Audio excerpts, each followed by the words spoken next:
Long ago, in a kingdom where silver rivers curved through golden wheat fields, there ruled a queen known not for conquest, but for wisdom. After many years of prayer, she was blessed with a daughter, Princess Eleonora. From the moment Eleonora learned to walk, the queen taught her that royalty was not measured by crowns or jewels, but by character. She would say softly, "A crown is not worn on the head alone. It must rest upon the heart." Eleonora learned kindness by sharing bread with the poor, patience by tending gardens seed by seed, humility by listening more than speaking. Though servants bowed, she greeted each by name. She fed birds at dawn, helped in the kitchens, and never turned away a cry for help. One day, the queen gave her a small handkerchief, embroidered with royal symbols and stained with 3 drops of her own blood. "As long as you remain truthful," the queen said, "this cloth will protect you." Eleonora did not yet understand, but destiny had already begun its quiet march. Arrogance takes root. When Eleonora turned 16, a proposal arrived from a distant and powerful kingdom. For the journey, the queen chose a maid named Brunhilde. Brunhilde was clever, sharp-tongued, and dangerously proud. Outwardly, she bowed low. Inwardly, she burned with envy. "Why should I serve a girl my own age?" she thought. "Am I not equally deserving of silk and gold?" First act of arrogance.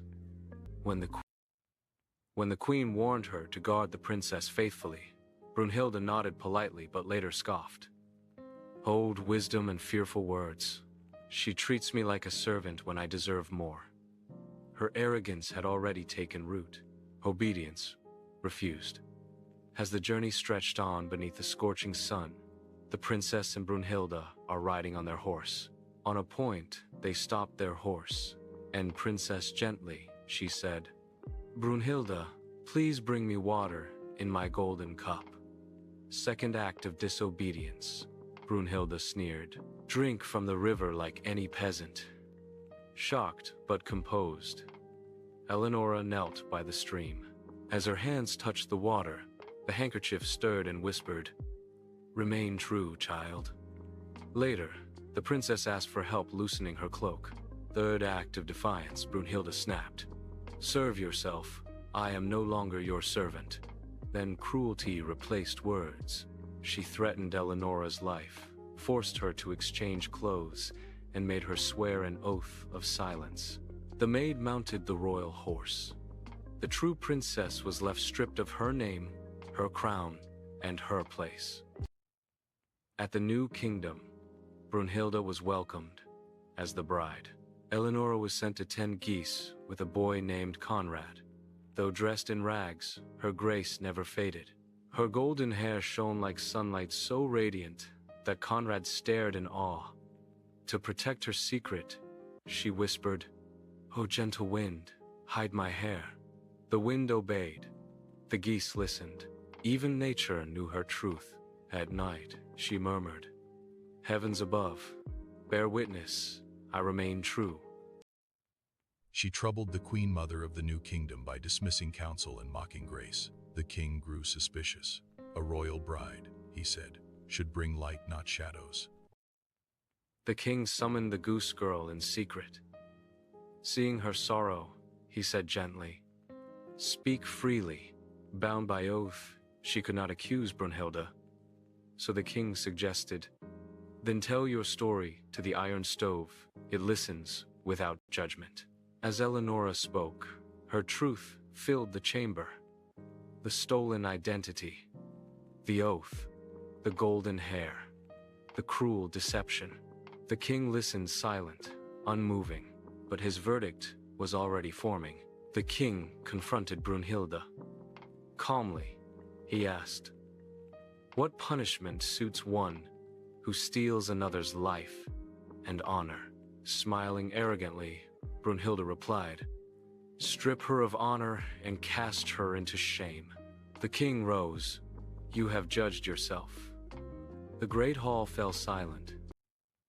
Brunhilde was led away in chains by the guards of her own making. The king turned toward the goose girl. who stood trembling near the hearth. Her simple dress was dusted with straw, her hands roughened by labor, but her eyes shone with a light no hardship could dim. The king descended from his throne and spoke in a voice softened by respect. "Rise, child of truth. You will bow no longer." Slowly, the goose girl lifted her head. At the king's command, attendants brought silks, warm water, and golden combs. Before the court's astonished eyes, the goose girl was led into the inner chambers. When she returned, her golden hair flowed freely, shining like sunrise over calm waters. The royal handkerchief rested upon her heart. A hush swept the hall. The Queen Mother rose first, her eyes filled with tears. "I knew it," she whispered. "Only a true princess carries such quiet grace." The king's atonement. The king knelt before her, an act that stunned the court. "Forgive us," he said solemnly. "We failed to see you, though truth stood before us every day." Princess Eleonora gently lifted him to his feet. "Justice has spoken," she replied. "Let the past be a teacher, not a chain." In that moment, the king saw not only a wronged maiden, but a future queen. The crown returned. Trumpets sounded across the castle. Before nobles and commoners alike, the king proclaimed, "Behold, Princess Eleonora, daughter of the Queen of the Silver Rivers, rightful bride, rightful heir, and keeper of truth." The stolen jewels were returned. The royal horse bowed its head. The people knelt, not out of fear, but reverence. As the crown was placed upon her head, the sunlight streamed through stained glass, igniting gold and crimson across the hall. The handkerchief glowed softly, its duty fulfilled, a courtship renewed in truth. Yet the king did not claim her hand at once. Instead, he said, "Let no bond begin in shadows again.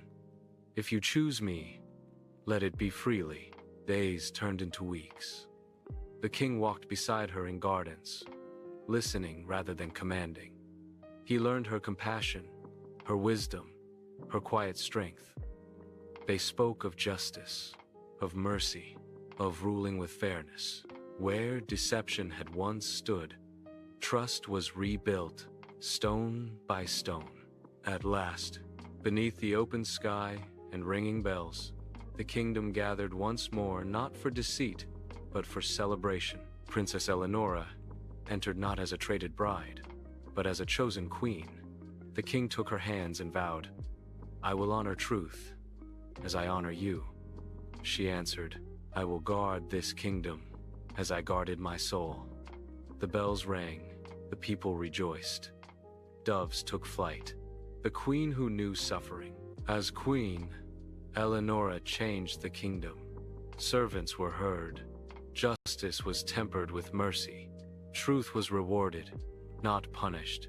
She never forgot the geese, the wind, or the quiet boy who once watched over her.